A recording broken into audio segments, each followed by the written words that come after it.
12 news network में आप सभी का स्वागत है। ये लॉकडाउन का मुख्य उद्देश्य हम लोगों ने इसके पहले भी 3 चरणों में लॉकडाउन को इम्प्लीमेंट करवाया था, लेकिन आम जनता को सीखना चाहिए था, एक व्यवहार में आना चाहिए था कि लोग घर में रहें, सुरक्षित रहें, मास्क लगा करके चलें, अधिकांश जगहों पर कहीं पर जाते हैं तो सैनिटाइज़र का प्रयोग करें। लेकिन लोगों के ऊपर इसका प्रभाव शून्य पड़ा। इसका परिणाम ये हुआ कि लगातार कोरोना का जो प्रसार है वो बढ़ता चला जा रहा है। आप देखे होंगे कि लगभग पूरे वार्ड सब डिवीज़न में 117 के आंकड़ा पार कर चुका है। कई पटना ज़िले के ऐसे सेक्टर हैं जहां पर कैंटोनमेंट जोन बनाना पड़ रहा है, उसके अगल बगल में बफर जोन भी बनाना पड़ रहा है। वार्ड सब डिवीज़न में अभी तक हमें कैंटोनमेंट जोन और बफर जोन का निर्माण नहीं करना पड़ा है, लेकिन इक्के दुक्के ऐसे कई पॉजिटिव केसेज प्राप्त हो रहे हैं। तो ये जिला पदाधिकारी का निर्देश हुआ है, उसी के मद्देनज़र 10 जुलाई से अगले 1 सप्ताह तक पूर्ण रूप से लॉकडाउन लागू रहेगा। हालांकि इस बीच में जिस तरह से पहले आप लोग जानते होंगे कि जो आवश्यक वस्तुओं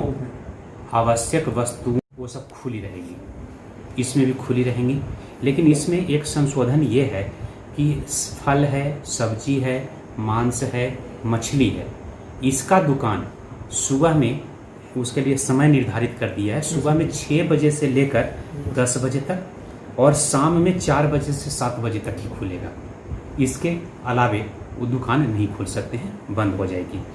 रेल, बस, वायुयान एवं निजी वाहन की सेवा चलता रहेगा, लेकिन उसमें सोशल डिस्टेंसिंग का पालन करना होगा, मास्क लगाना होगा, सैनिटाइजर का उपयोग करते रहना होगा। लेकिन गाड़ियों में जो भर भर करके आते और जाते हैं, इस पर पूर्णतः प्रतिबंध रहेगी। इसके अलावा किसी को कहीं पर आने और जाने के लिए रोक नहीं है, लेकिन इसमें पास की भी व्यवस्था नहीं है। अगर आप बिना कारण बाहर में निकलते हैं तो आपको कारण पूछा जाएगा। अगर वाहन लेकर के निकलते हैं तो मोटर व्हीकल एक्ट पूरी तरह से लागू की जाएगी। अगर उसका आप उल्लंघन करते हुए पाए जाते हैं तो आप पर कार्रवाई की जाएगी। इसके अलावा निजी हॉस्पिटल या जितने भी मेडिकल का दुकान है वो चलता रहेगा। निजी हॉस्पिटल, मैं पुनः रिपीट कर रहा हूँ कि डॉक्टर का निजी हॉस्पिटल को बंद नहीं किया जाएगा, वो लगातार चलते रहेंगे। इसके अलावा मैन्युफैक्चरिंग उत्पादन का कार्य करने वाले कोई भी उद्योग छोटा मोटा है, छोटा हो या बड़ा हो, उस पर प्रतिबंध नहीं रहेगा, वो चलता रहेगा।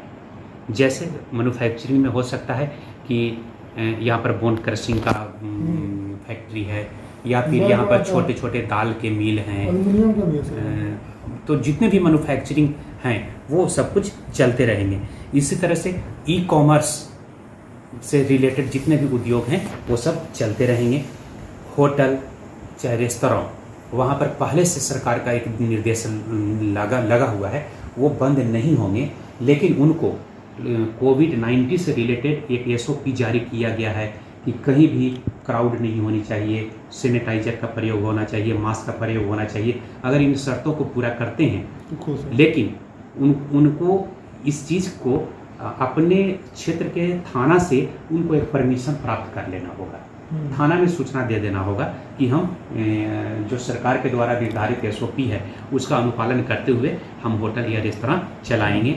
इसी तरह से शादी विवाह में रोक तो नहीं है, लेकिन इसकी अनुमति थाना से प्राप्त करना होगा। और यहाँ तक कि किसी शादी विवाह में किसी संस्कार का कर हो या कि जन्म या मृत्यु का कोई मामला बनता हो, तो कितने लोग और कौन कौन लोग उसमें शामिल होंगे उसकी पूर्व सूची थाना को उपलब्ध करवाना होगा, तभी ये सब कार्य को संपन्न कर सकते हैं।